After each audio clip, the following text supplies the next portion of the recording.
जय श्री कृष्णा, राधे राधे। आज हम कार्तिक मास की श्री सत्यनारायण व्रत कथा सुनेंगे। एक बार कथा सुनने से पहले हम भगवान के नाम का जयकारा जरूर लगाएंगे। जय हो श्री सत्यनारायण भगवान की जय। आइए अब हम कार्तिक मास में सुनी जाने वाली श्री सत्यनारायण भगवान की व्रत कथा सुनते हैं। पहला अध्याय। एक समय नैमिषारण्य तीर्थ में शौनकादि 88,000 ऋषियों ने श्री सूत जी से पूछा कि हे प्रभु, इस कलयुग में वेद विद्या रहित मनुष्यों को प्रभु भक्ति किस प्रकार मिलेगी तथा उनका उद्धार कैसे होगा। इसलिए हे मुनि श्रेष्ठ, कोई ऐसा तप कहिए जिससे थोड़े से समय में पुण्य प्राप्त होवे और मनवांछित फल मिले। वह कथा सुनने की हमारी बहुत इच्छा है। सर्वशास्त्र ज्ञाता सूत जी बोले कि हे वैष्णवों में पूज्य, आपने मनुष्य की भलाई के लिए बहुत अच्छा प्रश्न किया है। अब मैं उस श्रेष्ठ व्रत को आप लोगों से कहूँगा जिस व्रत को नारद मुनि ने लक्ष्मी नारायण भगवान से पूछा था और श्री लक्ष्मीपति ने मुनि श्रेष्ठ नारद से कहा था। वही कथा मैं आज आपको सुनाता हूँ, आप प्रेम से सुने। एक समय योगी राज नारद जी दूसरों के हित की इच्छा से अनेक लोकों में घूमते हुए मृत्युलोक में गए। वहां उन्होंने अनेक योनियों में जन्मे हुए लोगों को बहुत दुखी देखा। वे अपने अपने कर्मों से दुखी हो रहे थे। तब नारद मुनि सोचने लगे कि किस यत्न के करने से इनके दुखों का नाश हो सकता है। ऐसा मन में सोचकर नारद मुनि पुनः विष्णुलोक में गए। वहां श्वेत वर्ण 4 भुजाओं वाले देवों के ईश नारायण को देखकर, जिनके हाथों में शंख चक्र गदा और पद्म थे तथा वरमाला पहने हुए थे, उनको देखकर नारद मुनि स्तुति करने लगे और बोले कि हे ईश्वर, आप अत्यंत शक्ति से संपन्न हैं। मन तथा वाणी भी आपको नहीं पा सकती। आपका आदि मध्य और अंत नहीं है। निर्गुण स्वरूप सृष्टि के आदि भूति व भक्तों के दुखों को नष्ट करने वाले हैं। हे प्रभु, आपको मेरा नमस्कार है। नारद जी से इस प्रकार की स्तुति सुनकर विष्णु भगवान नारद मुनि से बोले कि हे नारद मुनि, आपके मन में क्या है? आपका किस काम के लिए यहाँ आगमन हुआ है? निसंकोच होकर कहो। तब नारद मुनि विष्णु भगवान से बोले कि हे प्रभु, मृत्युलोक में सभी मनुष्य जो अनेक योनियों में पैदा हुए हैं, अपने अपने कर्मों के द्वारा दुखों में दुखी हो रहे हैं। हे नाथ, मुझ पर दया रखते हो तो बतलाइए कि उन मनुष्यों के सभी दुख थोड़े से ही प्रयत्न से कैसे दूर हो सकते हैं। तब विष्णु भगवान नारद मुनि से बोले कि हे नारद, मनुष्य की भलाई के लिए तुमने बहुत अच्छा प्रश्न किया है। जिस काम के करने से मनुष्य मोह से छूट जाता है वह मैं तुमसे कहता हूँ, तुम ध्यान से सुनो। बहुत पुण्य देने वाला स्वर्ग और मृत्युलोक दोनों में दुर्लभ एक उत्तम व्रत है। आज मैं प्रेम वश होकर तुमसे कहता हूँ। सत्यनारायण भगवान का यह व्रत अच्छी तरह विधि पूर्वक करके मनुष्य आयु पर्यंत सुख भोग करने के बाद मोक्ष को प्राप्त होता है। भगवान के वचन सुनकर नारद मुनि बोले कि हे प्रभु, इस व्रत का क्या फल मिलता है, क्या विधान है? पहले यह व्रत किसने किया, किस दिन यह व्रत करना चाहिए, वह भी बताइए। तब भगवान बोले कि हे नारद, दुख शोक आदि को दूर करने वाला, धन धान्य को बढ़ाने वाला, सौभाग्य और संतान को देने वाला यह व्रत सभी स्थानों पर विजय दिलाने वाला है। भक्ति और श्रद्धा के साथ पूर्णिमा के दिन श्री सत्यनारायण भगवान के नाम का व्रत करें। शाम के समय ब्राह्मणों और बंधुओं के साथ धर्म परायण होकर सत्यनारायण भगवान की पूजा करें, कथा सुने। भक्ति भाव से नैवेद्य केले का फल, घी, दूध और गेहूं का चूरन लेवें। गेहूं के अभाव में साठी का चूरन, शक्कर या गुड़ भी ले सकते हैं। सभी भक्षण योग्य पदार्थ भगवान को अर्पण कर देवें। बंधु बांधुओं सहित पूजा करें, आरती करें और ब्राह्मणों को भोजन करावें। उसके बाद ही संव्रत खोलें। नृत्य गीत आदि का आचरण करके सत्यनारायण भगवान का स्मरण करते हुए समय व्यतीत करें। रात्रि जागरण में समय बितावें, ब्रह्मचर्य का पालन करें। इस तरह पूर्णिमा का व्रत करने पर मनुष्य की इच्छा अवश्य पूरी होती है। विशेषकर कली काल में भूमि पर यही मोक्ष का सबसे सरल उपाय है। दूसरा अध्याय। जय हो श्री सत्यनारायण भगवान की जय। सूत जी बोले कि हे ऋषियों, जिसने पहले समय में इस व्रत को किया, मैं उसका इतिहास कहता हूँ, तुम ध्यान से सुनो। सुंदर काशीपुरी नगरी में एक अत्यंत निर्धन ब्राह्मण रहता था। वह भूख और प्यास से बेचैन हुआ नित्य पृथ्वी पर घूमता रहता था। ब्राह्मणों से प्रेम करने वाले भगवान ने ब्राह्मण को दुखी देखकर बूढ़े ब्राह्मण का रूप धारण करके उसके पास गए और पूछने लगे कि हे विप्र, नित्य दुखी हुआ पृथ्वी पर क्यों घूमता है? हे ब्राह्मण, यह सब मुझसे कहो, मैं सुनना चाहता हूँ। ब्राह्मण बोला कि मैं बहुत निर्धन ब्राह्मण हूँ, भिक्षा के लिए पृथ्वी पर इधर उधर घूमता रहता हूँ। हे ईश्वर, यदि आप इसका उपाय जानते हो तो कृपा करके बताइए। वृद्ध ब्राह्मण रूप में भगवान बोले कि सत्यनारायण भगवान मनवांचित फल को देने वाले हैं, इसलिए हे ब्राह्मण, तू उनका पूजन कर, जिसके करने से मनुष्य सभी दुखों से मुक्त हो जाता है। ब्राह्मण को व्रत का सारा विधान बतलाकर बूढ़े ब्राह्मण का रूप धारण करने वाले भगवान विष्णु अंतर्ध्यान हो गए। जिस व्रत को वृद्ध ब्राह्मण ने बतलाया, मैं उसको करूंगा, यह निश्चय करने पर उसे रात्रि में नींद भी नहीं आई। वह सवेरे उठ सत्यनारायण के व्रत का निश्चय कर भिक्षा के लिए चला गया। उस दिन उसको भिक्षा में बहुत सा धन मिला, जिससे बंधु बांधुओं के साथ उसने सत्यनारायण भगवान का व्रत किया। इसके करने से वह ब्राह्मण सब दुखों से छूटकर अनेक प्रकार की संपत्तियों से युक्त हुआ। उस समय से वह ब्राह्मण हर मास व्रत करने लगा। इस तरह सत्यनारायण भगवान के व्रत को जो करेगा, वह सब पापों से छूटकर मोक्ष को प्राप्त होगा। आगे जो पृथ्वी पर सत्यनारायण भगवान का व्रत करेगा, वह मनुष्य भी सब दुखों से छूट जाएगा। इस तरह नारद जी ने नारायण का कहा हुआ यह व्रत मैंने तुमसे कहा। हे विप्रो, मैं अब और क्या कहूँ? तब ऋषि बोले कि हे मुनिवर, संसार में इस ब्राह्मण से सुनकर किस किस ने इस व्रत को किया, वह भी हम सुनना चाहते हैं। इसके लिए हमारे मन में अपार श्रद्धा है। सूत जी बोले कि हे मुनिवरों, जिसने इस व्रत को किया, वह सब तुम ध्यान से सुनो। एक समय ब्राह्मण धन और ऐश्वर्य के अनुसार बंधु बांधुओं के साथ पूर्णिमा का व्रत करने को तैयार हुआ। उसी समय एक लकड़ी बेचने वाला बूढ़ा आदमी आया।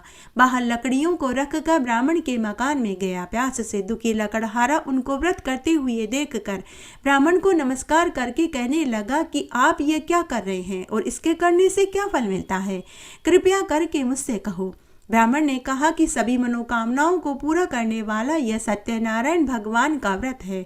इसकी ही कृपा से मेरे यहाँ धन धान्य की वृद्धि हुई है। ब्राह्मण से इस व्रत के बारे में जानकर लकड़हारा बहुत प्रसन्न हुआ। चरणामत ले प्रसाद खाने के बाद वह घर गया।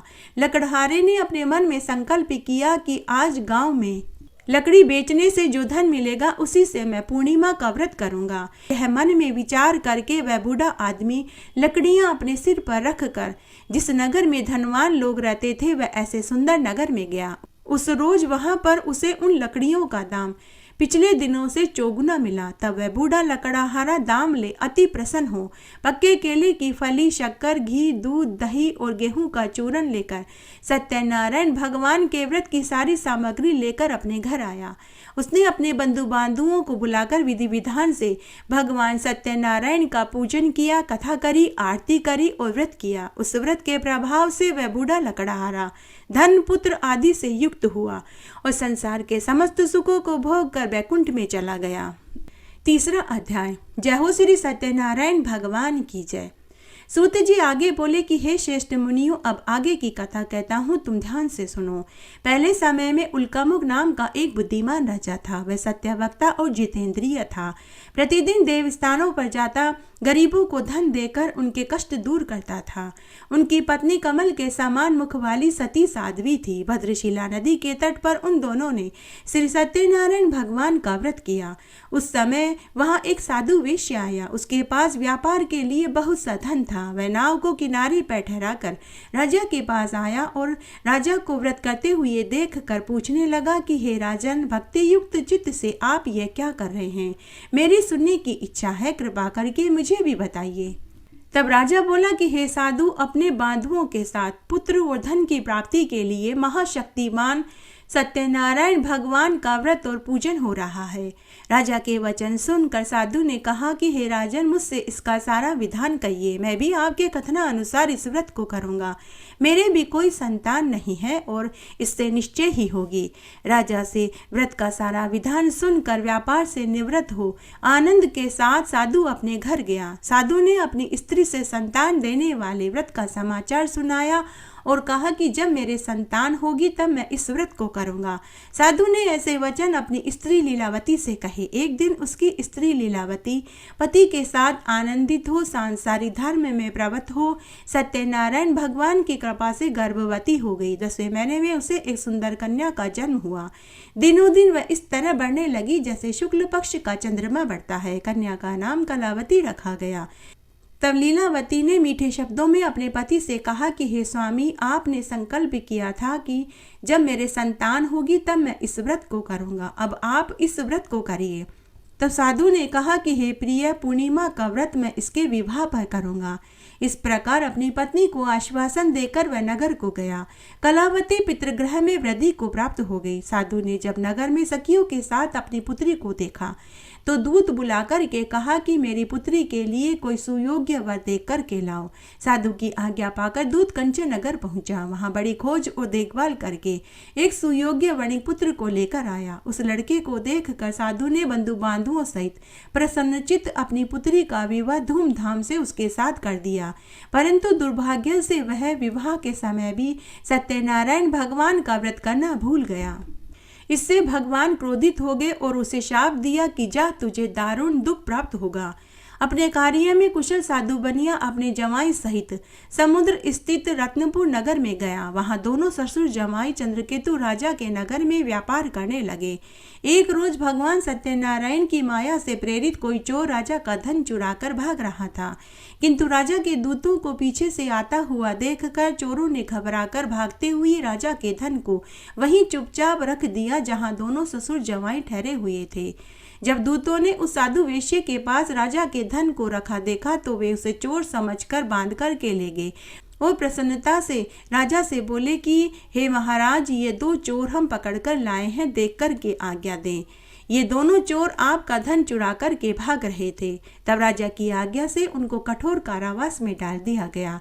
उनका सारा धन उनसे छीन लिया। सत्यनारायण भगवान के शाप से उनकी पत्नी भी घर पर बहुत दुखी हुई।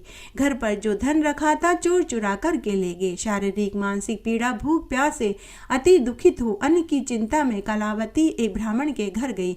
वहां उसने सत्यनारायण भगवान का व्रत होते हुए देखा, कथा सुनी, प्रसाद ग्रहण कर रात्रि को घर आई। माता ने कलावती से कहा कि हे पुत्री, अब तक कहाँ रही? तेरे मन में क्या है? कलावती बोली कि हे माता, मैंने एक ब्राह्मण के घर में श्री सत्यनारायण भगवान का व्रत होते हुए देखा। कन्या के वचन सुनकर लीलावती भगवान के पूजन की तैयारी करने लगी। लीलावती ने परिवार बंधु बांधवों सहित श्री सत्यनारायण भगवान का पूजन किया, कथा करी, आरती करी और व्रत किया और स्तुति करके वर मांगते हुए बोली कि हे प्रभु, मेरे पति और दामाद शीघ्र घर आ जावे। साथ ही प्रार्थना करे कि हम सबका अपराध क्षमा करें। सत्यनारायण भगवान इस व्रत से संतुष्ट हो गए और उधर राजा चंद्रकेतु को स्वप्न में दर्शन देकर कहा कि हे राजन, दोनों वेश्यों को प्रातः ही छोड़ दो।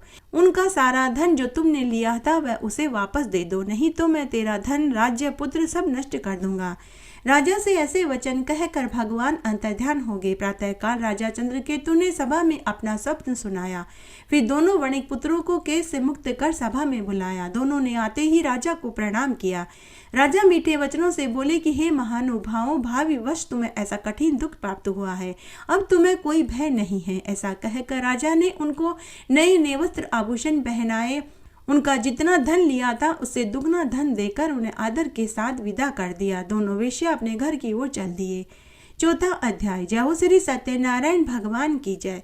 सूत जी आगे बोले कि वेश्या ने मंगलाचार करके यात्रा आरंभ करी और अपने नगर को चले। थोड़ी दूर निकलने पर दंडी वेशधारी सत्यनारायण भगवान ने उनसे फिर पूछा कि हे साधु, तेरी नाव में क्या है? अभिमानिक मणिक हंसता हुआ बोला कि हे दंडी, आप ऐसे क्यों पूछते हैं? क्या धन लेने की इच्छा है? मेरी नाव में तो बेलपत्ते पड़े हैं। वेश्या का कठोर वचन सुनकर भगवान ने कहा कि तुम्हारा वचन सत्य हो। दंडी ऐसा कहकर वहां से चले गए। कुछ दूर जाकर समुद्र के किनारे बैठ गए। दंडी के जाने पर वेश्या ने नित्य क्रिया करके नाव को ऊंची ऊंची देखकर अचंभा किया। नाव में बेलपत्ते देखकर मूर्छित होकर जमीन पर गिर पड़ा। मूर्छा खुलने पर अत्यंत शोक प्रकट करने लगा। तब दामाद बोला कि हे पिताजी, आप शोक न करें, यह दंडी का शाप है, अतः हमें उनकी शरण में चलना चाहिए, तभी हमारी मनोकामना पूरी होगी। दामाद के वचन सुनकर दंडी के पास साधु पहुंचा और अत्यंत भक्ति भाव से नमस्कार करके बोला कि मैंने जो आपसे असत्य वचन कहे उसके लिए मैं आपसे क्षमा चाहता हूँ। ऐसा कहकर वह रोने लगा।